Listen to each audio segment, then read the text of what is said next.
Valves are used throughout industry, sometimes to control the flow of solids like sugar or flour, but most often to control the flow of fluids and gases like water and steam. Valves may be used to isolate parts of a system, stopping the flow entirely. Or they may be used to regulate the flow, increasing or decreasing it on demand. Often, valves are used to change the direction of flow, or to prevent flow in one direction. Finally, many valves are installed just for safety reasons. Even though they may never be used, they are critical to safe operation. In this program, we're going to look at several of the most common kinds of valves, and we'll take them apart so you can see how they are constructed and how they work. Then we'll show you some of the common repairs that are made to valves. And finally, we'll reassemble a couple of valves and reinstall one in a line. Now, the first thing to think about when you're working on any valve is safety. The facility in which you work will have specific lockout procedures which must be followed whenever they are performing maintenance on valves. These procedures may not be the same for all valves, so make sure you understand the procedures for the valve or valves you are working on. The procedures may be as simple as a single lockout or tagout. But they may also include much more complicated procedures, such as multiple lockouts and tagouts, or the wearing of personal protective equipment like bodysuits and respirators.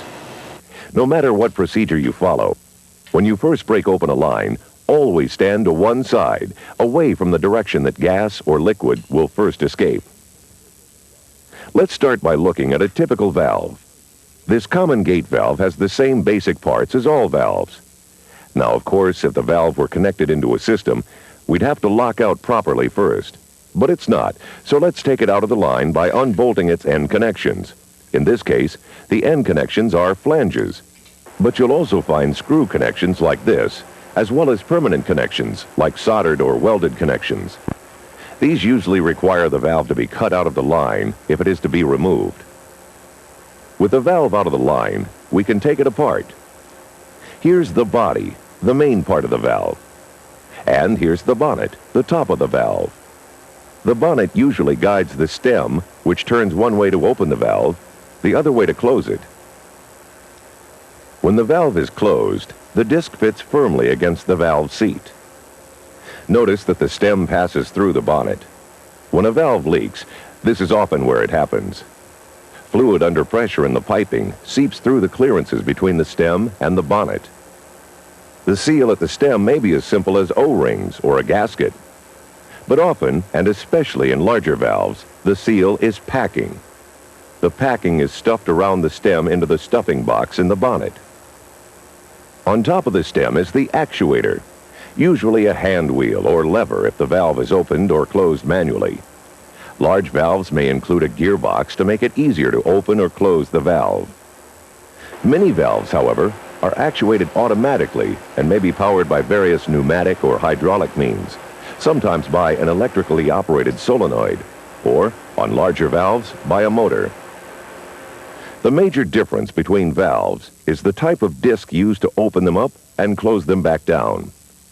Let's run down the major types real quickly, then take a look at some common maintenance problems. This is a typical gate valve. Its disc, which slides up and down in the valve seat, may be tapered or straight. Both the disc and the seat are ground to a smooth finish to ensure good metal-to-metal contact so the valve can close completely. In some applications, when used at high pressures, for example, the disc and the seat may be hardened. When disassembling a gate valve or any valve, take extra care not to scratch or nick the edges of the disc or the valve seat. Any damage may prevent the valve from sealing correctly. Gate valves are used to isolate parts of a system. Normally, they are fully closed or fully open.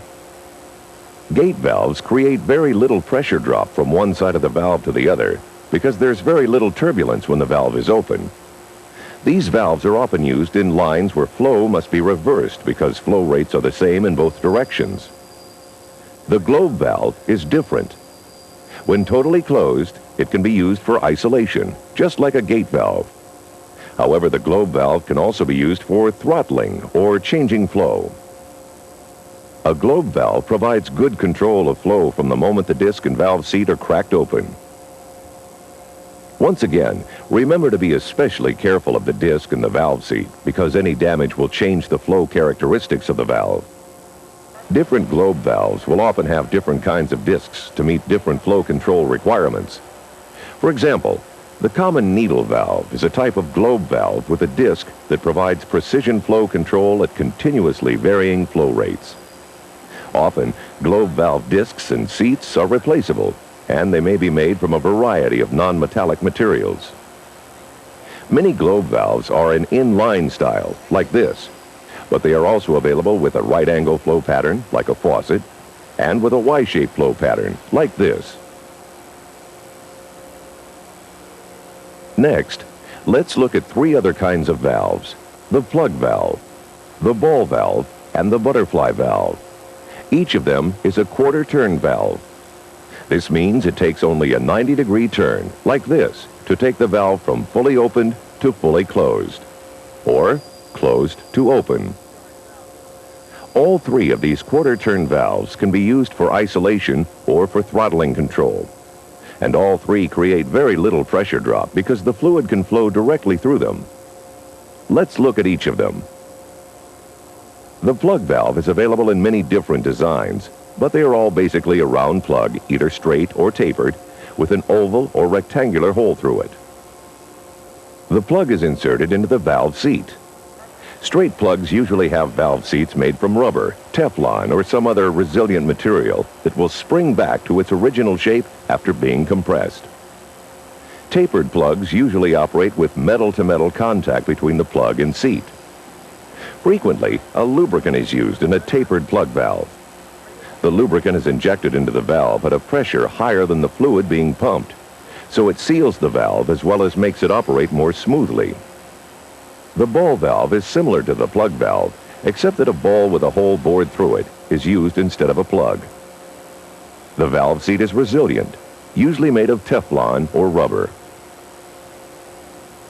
The disc on the butterfly valve allows free flow around itself when the valve is open. Closing the valve forces the disc into a valve seat, which is usually a resilient ring. Often the actuator of a butterfly valve requires some kind of lever or gearbox because a relatively large force is required to open and close the valve. Now, except for the lubricated plug valve, all the valves we've shown so far have stems that are exposed to the material flowing through the valve. This means that some type of seal, like packing, must be provided to prevent leakage around the stem where it passes through the bonnet. When leakage past the stem cannot be tolerated, a diaphragm valve may be used. This valve has a sheet of flexible material, usually some type of rubber or Teflon, often reinforced with fiber. The diaphragm serves as the disc while the body serves as the valve seat. The sheet is bolted in place between the bonnet and the body, so the valve stem is never exposed to the material that passes through the valve. These valves are often used to handle hazardous materials like caustics and acids, so the bodies may be made of plastics or special metals like lead. Diaphragm valves may be used for isolating or throttling control. When they are used for throttling control, they usually include a dam or weir, which serves as the valve seat. Valves with weirs may make lines difficult to drain, so make sure you follow all the recommended safety procedures when working on diaphragm valves. Some diaphragm valves include a V-plug in the bonnet to provide an early warning of internal wear. The plug has a groove on one side which produces a small leak if the diaphragm has deteriorated. Another common valve is the check valve, which checks or stops free flow in one direction, while allowing free flow in the other direction. The most common kind is the swing check valve. It has a hinged flapper that moves up and out of the way when fluid flows in one direction, then closes if the flow reverses. Finally, the relief valve. A relief valve is like a right-angle globe valve with a spring on top of the disc that holds it on the valve seat. When the internal pressure in the valve exceeds the pressure supplied by the spring, the valve opens. Many relief valves open gradually, releasing small quantities of gas or fluid. Other relief valves relieve the pressure quickly by ejecting large quantities of gas or fluid. They are called safety valves. The installation and maintenance of both types of valves requires special training. In many facilities, the work may be done only by a certified individual. Do not perform any installation, maintenance, or adjustment of a relief valve or a safety valve unless you are qualified to do so. When you are performing maintenance on valves, the most common maintenance problem you'll encounter is leaking. Usually, leaks occur in one of three places: at the end connections, between the body and the bonnet, or at the stem. Very often, a leak can be stopped just by tightening down a nut or bolt. However, if the leak is not fixed, you may have to replace gaskets, O-rings, or packing. Both gaskets and O-rings are normally used between bolted flanges at the end connections and between the body and the bonnet of the valve. O-rings are usually made from rubber or rubber-like compounds such as Buna-N. Gaskets are often made from rubber, but they may also be made from metal, cork, Teflon, and other substances. In the past, many gaskets were made from asbestos, a carcinogen, so make sure you know and follow the proper procedures when working with this substance. When installing a replacement gasket or O-ring, always refer to the manufacturer's instructions. When replacing the seal between flanges, make sure the flanges are not warped, bent, or otherwise damaged. Inspect the gasket or O-ring carefully and inspect its seat or groove for nicks, burrs, or debris. In general, use as thin a gasket as possible. The thinner the gasket, the more likely it is the hold-down bolts can be correctly torqued, and the more likely it is the bolts will stay correctly torqued for a long period of time. Make sure the O-ring is the correct size, and avoid stretching or twisting it during installation. When tightening bolts on flanges or on a bonnet, do it gradually. The usual procedure is to apply 25% of full torque and use a crisscross pattern as the bolts are tightened. Then apply 75% torque as you repeat the same crisscross pattern. Then, on the last two passes, apply 100% torque and repeat the same pattern. The full torque required will vary depending on the valve, the gasket, as well as the bolts. Be sure you follow the manufacturer's instructions. If the leak is around the valve stem, and if tightening down the gland follower or packing nut does not stop the leak, you will usually have to replace the packing. Most valves are packed with standard packing in which several rings of packing material are compressed into the stuffing box from above.